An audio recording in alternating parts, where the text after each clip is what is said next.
the greatest demonstration for freedom. On TalkSport. Let's hear from Aaron in Belfast. Aaron, fire away. Yep. Go ahead. Hello, George. I just wanted to make the point. Last year, the Iranian president claimed, called for Israel to be wiped off the map. Well, first of all, Aaron, you're obviously not a regular listener here, and you're obviously not a reader beyond Israeli propaganda. But let me, before you get into your stride, just tell you that that is a complete falsehood, as every professor of Farsi from Tel Aviv to Tokyo has already testified. No such comments have ever been made by Ahmadinejad. Ahmadinejad was quoting Ayatollah Jomeini.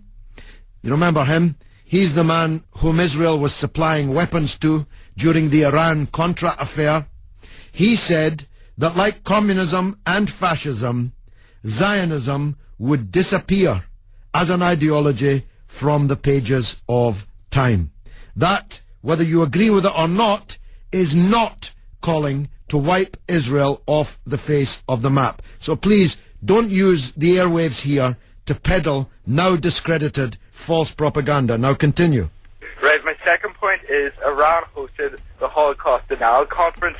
Now, both of these points, in my opinion, basically means Iran is an irresponsible country who does not deserve the right to have nuclear weapons. So, we've now established that you tried to mislead us with your first point, and your second point is, therefore, that irresponsible countries should not be allowed to have nuclear weapons. So let's deal with just two of those.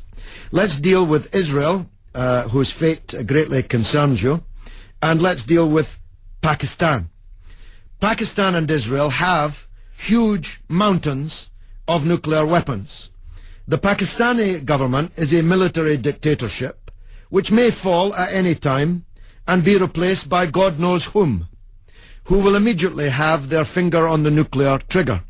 Yet not only was Pakistan not stopped from developing a nuclear bomb, it was encouraged, allowed, and then rewarded for doing so by the United States of America.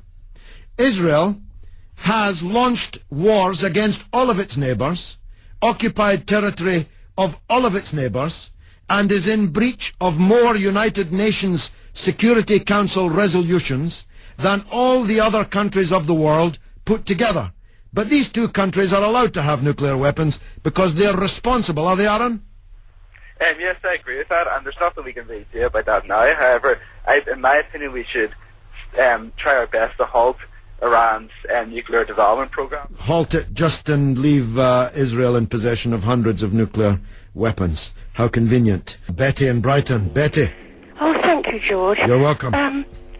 Last night, Michael Mendoza said when someone rang in that Israel had been threatened with demolition by the Iranians. Well, I've got friends who are Iranians. I mean, I'm totally English and Scottish and Irish a mixture.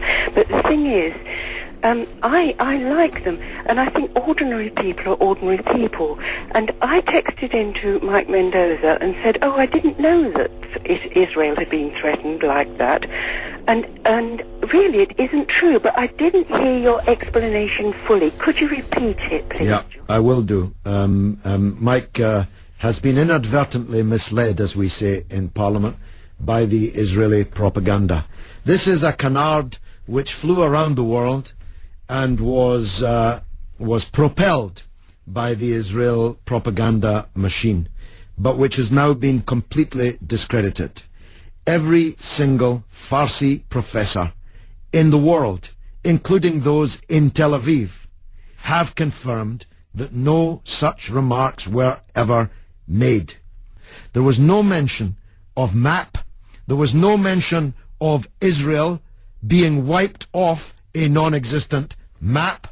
There was no mention of the people living in Israel being wiped off any non-existent map. And of course, Betty, the banal point which needs to be made is that the only country that has been wiped off the map is not Iran or Israel, but Palestine.